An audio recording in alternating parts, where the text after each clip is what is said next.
What do Gollum, Caesar from Planet of the Apes, and Sun Wukong all have in common? If you guessed Andy Serkis, you're right, because he plays this character in a game that I really enjoyed when I was a teenager.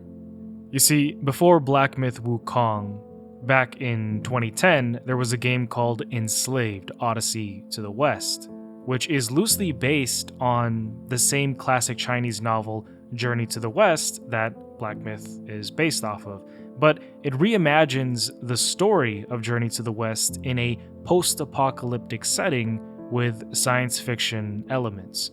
The game takes place 150 years into the future, after a global war has devastated humanity. Nature has reclaimed much of the Earth, and human survivors live in small, scattered groups, constantly under threat from hostile robots left over from the Big War. You'll even be able to recognize some of the characters that you see in Black Myth Wukong. For example, Zhu Bajie is mirrored in this game by the character Pigsy, who we will be seeing later on. This game was a serious, underrated masterpiece that has stayed with me for over a decade. I enjoyed replaying this and attaining some level of nostalgia from my high school days. I really wish they continued this game, but sadly they're not going to. However, the best I can do is welcome you to the post-apocalyptic dystopian story of Enslaved, Odyssey to the West. And if you like these types of videos, smash that subscribe and like button. The main protagonist of this story, and also this universe's version of Sun Wukong, has been captured, and he's on a slave ship, and in about 16 hours, he's going to be transported to a place called Pyramid. His name is Monkey, but something causes the slave ship to begin exploding, which releases the containment pod of my high school crush, actually. Now, I love my wife, but at like 15 years old, I was enamored by her. This is Trip, and again, I love my wife, just putting that out there. Trip doesn't take a second of hesitation to immediately make her escape. And back to Monkey, he may have died here. However, luckily, an explosion sets him free. So, with God's speed, he makes haste for an escape, but the ship gets its back blown out, causing Monkey to fly out, nearly falling to his death. However, with his monkey-like strength and reflexes, he's able to climb up. He survives. Now, needing his gear... Where's my stuff? What? The stuff. Where's my gear? Stuff you took away from me. I can't talk to you. It's against the rules.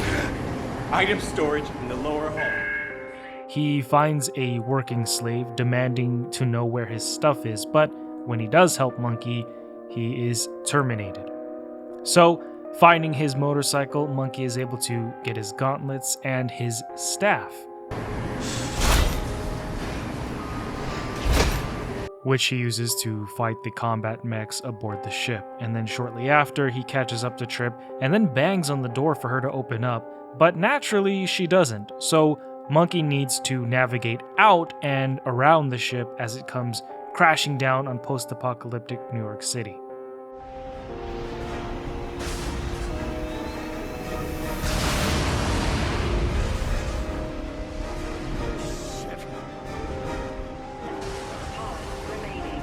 One pod remaining.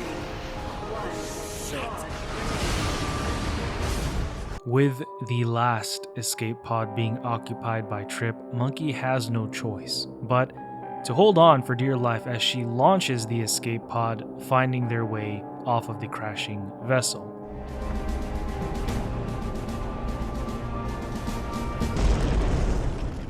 Both survive the crash, but Monkey loses consciousness upon landing. Monkey discovers that Trip has placed a slave headband on him, and it's a device that forces him to obey her commands and links his life to hers. If she dies, he dies. And this is kind of the same thing that happened in the original story of Journey to the West, where a magic headband was placed on Wukong, causing him excruciating pain whenever he misbehaved. And in Black Myth Wukong, Sun Wukong actually has to kill himself separate his essences into multiple parts, and then wait for the destined one to gather all of those parts, rebirthing himself to become free of that headband. I'm going to link that story, that godly story, down below if you haven't seen it. It's going to be in the description and the pinned comments. Now, Trip explains that she needs Monkey's strength, his strength and his combat skills to help her return safely to her village. Reluctantly, Monkey agrees, as he doesn't really have a choice. Looks like I don't have a choice. And so they set off through the ruins of New York City. Moving forward, as they traverse the dilapidated city, they fight mechs, work together to solve puzzles, and Monkey says that they need to get his motorcycle if they're going to be able to travel hundreds of miles. It's the only way I know how to cover 300 miles. 2 wheels and an engine. But along the way, they come across a minefield, making it lethal to even try crossing. So Trip, with her intelligent mastery over technology, asks Monkey to go climb a tree and grab a dragonfly so that she can modify it, interfacing it with Monkey's headband, allowing him to see where the mines are. Safely carrying Trip through the minefield, they officially introduce themselves to one another. My name is Tripitaka, but I often get called Trip. I mean, pretty much always. People call me Trip. How about you? I don't have a name. You must. Everyone has a name.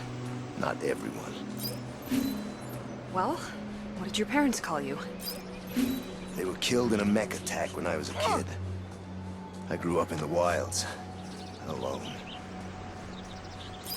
Well, what do other people call you then? Monkey. Trip, her full name being Triptaka, is based off of Tang Sanzang, the monk from Journey to the West.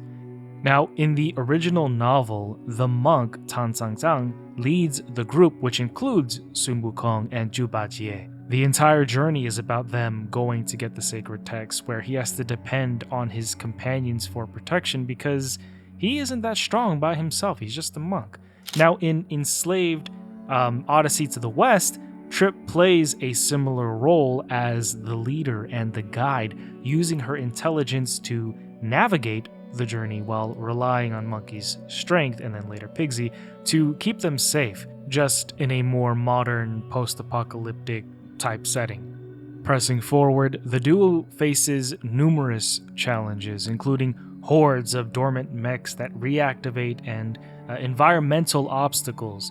Their journey is fraught with danger, requiring both Monkey's physical prowess and Trip's technological ingenuity.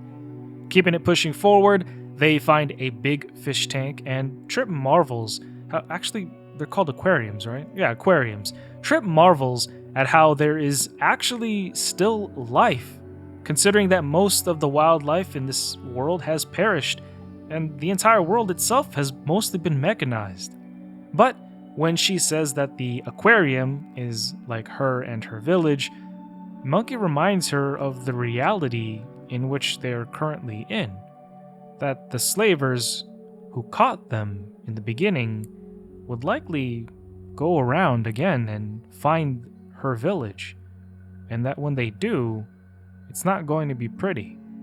But then a dormant mech, hidden beneath the rubble, suddenly reactivates, its wrecking ball arms smashing violently through the aquarium, sending shards of glass and water cascading around Trip and Monkey. The duo narrowly escapes the initial attack, but Monkey is forced to confront the massive robot in a boss fight.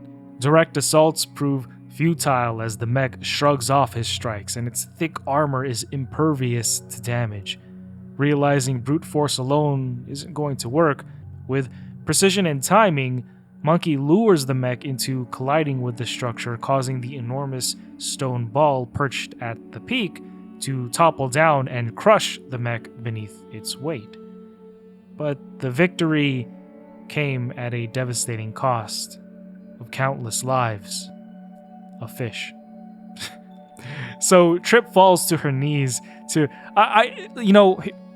I'm making a joke out of it, but you know, a life is still a life, right? Yeah, they're just fish, but a life is still a life. You know what I mean? So anyway, Trip falls to her knees to mourn their loss, and more importantly, to mourn the foreboding significance of their deaths as it relates to the potential with her village. Moving forward, they set their sights on a crane, but for some reason they call it a metal tower. However, Monkey would start to see a floating mask at this point, and upon touching it, he experiences glitches through the headband, granting him visions of the world before its collapse. Trip suggests that the headband, being hardwired into his brain, could be causing hallucinations, giving Monkey all the more reason to resent Trip into forcing him into this trip. I think it's cool that in many of the headband glitches, you can even see Andy Serkis himself in the visions of the past.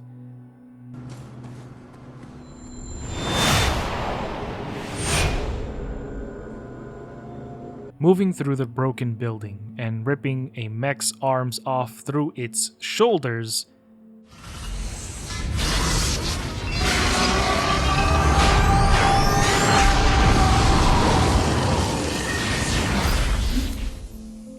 I mean, holy moly, that's still wicked cool more than a decade later. It's still awesome to see. But we arrive at the base of the crane, and Monkey tells Trip to hide while he climbs to the top. Once there, as he makes a jump, he nearly falls to his death once more. But after dropping the metal pipes and creating a bridge for them, a new enemy emerges. It's a giant metal dog, stalking Trip, who left her hiding spot for some reason. Distracting the dog, Monkey is able to quickly grab Trip and make a run for it. However, the dog begins to chase them, and unfortunately, the metal dog does catch up, and before Monkey is eaten, he tosses Trip to the side, and thus concludes the story of Enslaved Odyssey to the West. Hopefully you guys enjoyed this video. Don't forget to like and subscribe on your way out. And Monkey and Trip actually do escape into an old rundown theater. Trying to establish their escape route through the theater, something catches Trip's eyes. It's a power cell. Being too valuable to just leave, Trip goes up there to grab it, but something shiny ends up catching Monkey's eye. So he heads for the glitch in the middle of the stage to see Andy Serkis sitting in the audience, but that's when the giant metal dog catches up. And so, after dealing with that, the duo escapes to see the crash site, where Monkey is going to be able to obtain his motorbike, bringing him one step closer to taking Trip home and freeing him from the headband. But there's just one issue. They need to cross a tiny bit of water in order to make it to the iconic Brooklyn Bridge. You know, my wife and I have actually always wanted to visit New York for New Year's. Not to be in the crowd, but to see the ball drop from a hotel room. It's one of our bucket list things. I love my wife. But anyway, back to crossing the water, Monkey takes out what he calls his cloud, which is obviously Sun Wukong's flying Nimbus. Except Monkey's cloud only works in certain areas. After paving the path for Trip and taking note of the ancient technology that's lying around here, the 3D TVs, do you guys remember when they tried to make 3D TVs a thing? They climb up to the top of the Brooklyn Bridge, but because there are turrets everywhere, they can't just walk across. So, using an armored vehicle for cover, they make their way forward, but it starts to malfunction, causing Monkey to have to once again hang on for dear life until it finally halts off of the bridge. But we are still not in the clear because that metal dog has somehow found us once again. Thus, Monkey ends up having to fight him in another boss fight. After smacking it around a few times, chasing it with Nimbus, and sticking our pole in its mouth, giving it lockjaw, Trip is amazed at this feat, questioning if anyone has ever even killed one of these things before. That was incredible! Has anyone ever killed one of these before? Not that I know of. You did it! Yeah. The truth is, did it. Monkey chalks it up to teamwork and he gets his motorcycle from the crash slave ship, and Trip is smitten, to say the least, when Monkey pulls up on the bike. Heading off on their journey to the west, Monkey would end up catching a glitch showing him a pyramid and Andy Serkis again in the vision. Also speeding past the sign that reads, "Pyramid, the life of your dreams." Setting up camp for the night, the duo talk about Monkey's plans after she gets home to her village, with Monkey saying that he lives that nomad life, keeping it moving wherever he can find food, fuel, and water, never ever settling down. But that's when Trip offers him a home, saying that after her father finds out the lengths that Monkey went through to get his daughter home safely, that he would offer her a place at their village. And Monkey stays silent, not responding to this idea. But the issue is that when they do reach Trip's home the next morning, something strange has happened. Now, at first, Trip wonders why the security defenses have been activated. Then, in a watchtower nearby, seeing blood on the floor with no response from the radio, Trip becomes frenzied at the realization that her village has been attacked. Seeing bodies burnt to a crisp, in a panic she ziplines in, but instead of Monkey just using his staff to ride that same line after her, he fights through a slog of enemies to reach another watchtower far away to use that zipline. Arriving in the devastated village and trying to stop a frantic Trip, Monkey bashes his way through more mechs.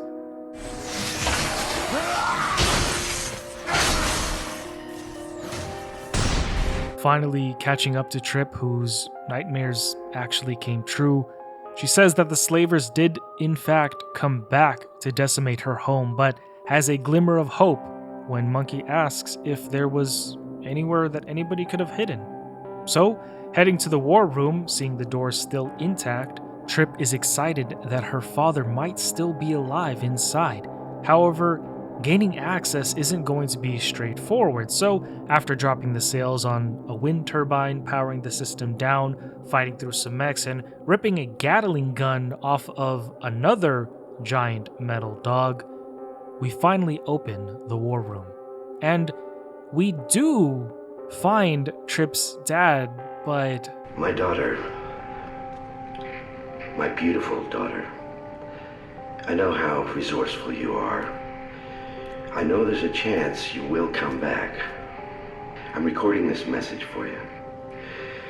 Just to say this, it's a blessing for me at this moment to know you're alive. I love you, Trip.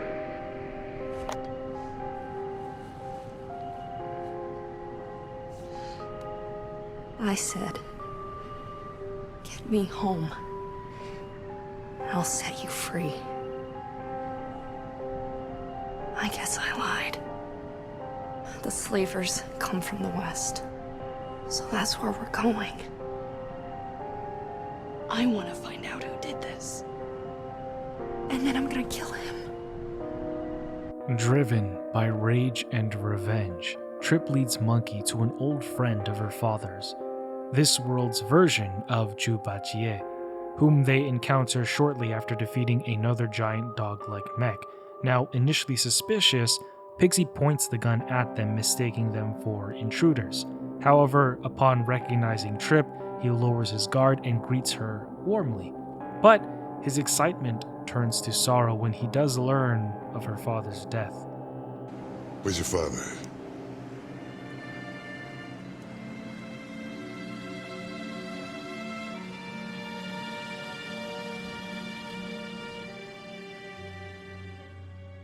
Moving the team over to Pigsy's hideout, Trip shares her plan to track down the slave ship's operators and take revenge on those who destroyed her village. Eager to help, Pigsy informs them of a colossal mech known as the Leviathan, which is being constructed at a nearby mech base by Pyramid, the group who is responsible for Trip's village being murdered and is also responsible for enslaving multitudes of people. Believing that commandeering the Leviathan could provide the means to confront their adversary, the trio collaborates to infiltrate the base.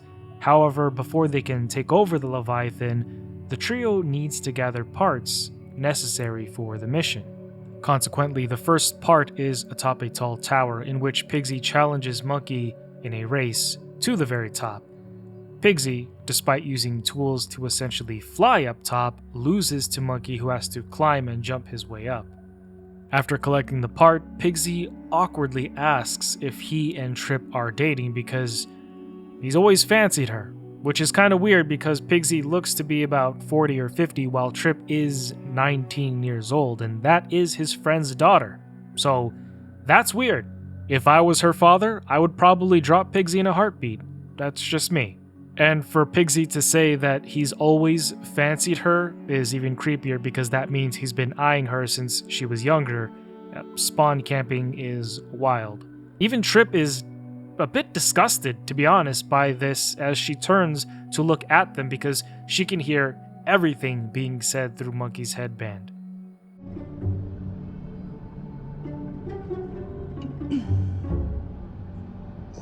But if you want to take your chances, go ahead. You grew up so fast. Yeah, you're a woman already, and maybe I was thinking you might need a man, you know. So how'd it work out for you? Let's go. Got more stuff to get. Now, Pigsy ridiculously tries to shoot his shot, but she rightfully just pats him on the head and shakes her head in disapproval. Now, advancing forward after Monkey brutally rips off another mech's arms out through its own shoulders, I will never get tired of seeing that, grabbing another part, seeing the remains of a giant mech that actually reminds me of the giant ox from Black Myth Wukong, and after seeing Pigsy be jealous of Trip and Monkey, they finally come to where the last part they need is. Heading towards the power cell, Pigsy comments on Monkey's early 2000s hairstyle. Do you know what an ice cream is? No. Because you appear to have ice cream stuck on your head. Now, for those of you who are too young to know, this hairstyle was actually cool. It was popular back then. Having one just sitting there. So I should just go and get it, right? Yeah. Okay. With the power cell sitting right there, they awkwardly stand waiting for something to happen until Monkey eventually decides to jump down and grab it. But that's when Pigsy says to... Watch out for the Rhino. The Rhino? And on cue, the Rhino, like the golden one from Black Myth Wukong, except not gold, jumps out and starts attacking Monkey, and the boss fight ensues. And after fingering the Rhino, Monkey understandably berates Pigsy because he knew it was a trap, and he sent him down there to die anyway.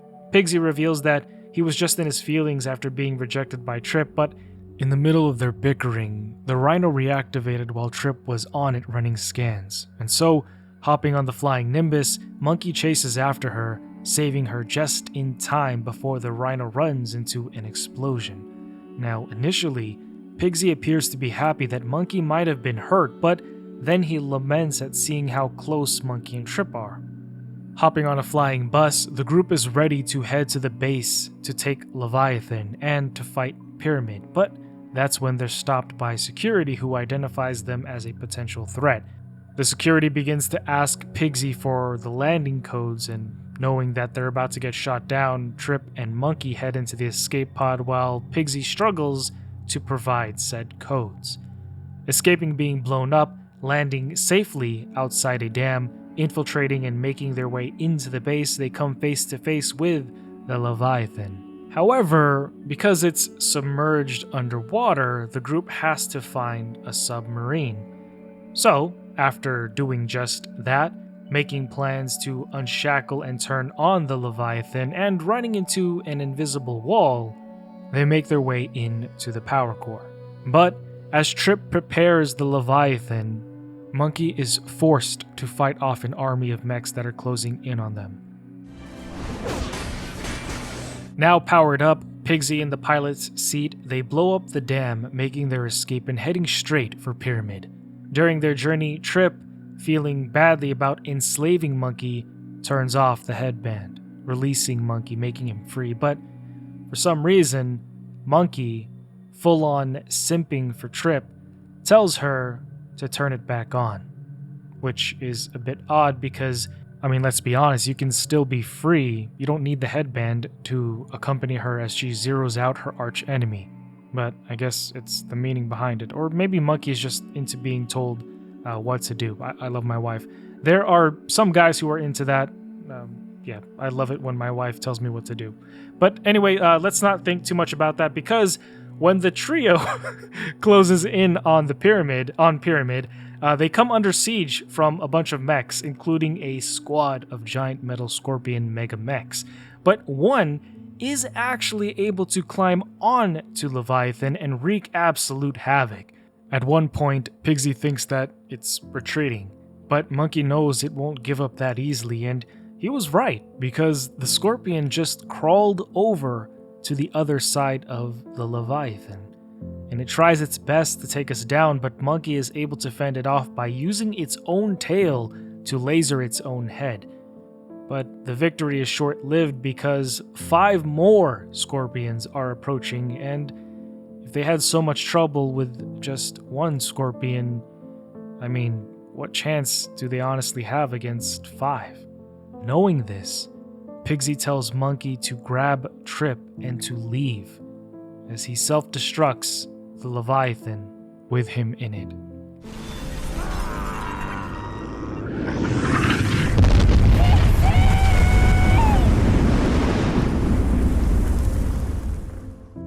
Taking out the scorpion threat, Monkey and Trip venture forward through the desert to stand before the glory of the Golden Pyramid, but what they're about to find is going to break their preconceived notions about their world. It is here, inside Pyramid, that Monkey and Trip discover the shocking truth about the organization.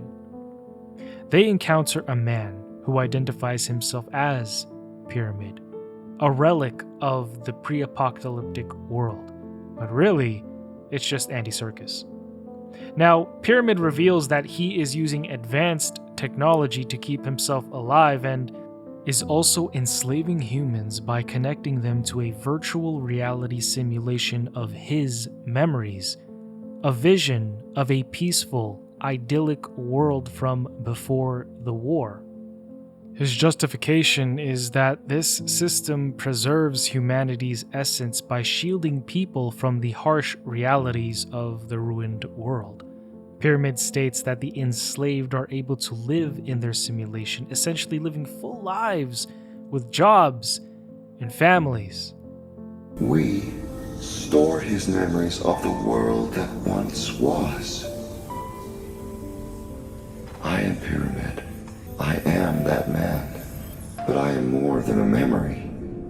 I am more than an archive. I am an arc. These pictures. That's what I've been seeing. Through the headband. They have jobs. They have marriages. They bring up their children. Their children go to schools. You have no schools. You have mechs. See for yourself. See what they have before you take it away. Go on. Put on the mask. However, one has to wonder if this is actually just a way for him to live forever, if this is just Pyramid's way of accessing some pseudo-immortality by using the people that he's enslaving to empower the technology that keeps him alive forever, and then he just has some savior complex mentality to make it seem like he's the good guy, but really he's just trying to keep himself alive. That's just something that crossed my mind as I was playing this again. But I mean, he even takes off his own mask to let Monkey see the simulation, and Monkey is momentarily captivated by the illusion, experiencing the beauty of the past through Pyramid's memories. However, Trip sees this forced control, because that's essentially what it is, as betrayal of free will, and a betrayal of humanity's potential because, again, they were enslaved and brought here against their will. Overwhelmed by emotion and anger, she zeroes out Pyramid, ripping out the tubes that he was plugged into, or that were plugged into him, as black fluid flies all over the place, and Andy flops around desperately.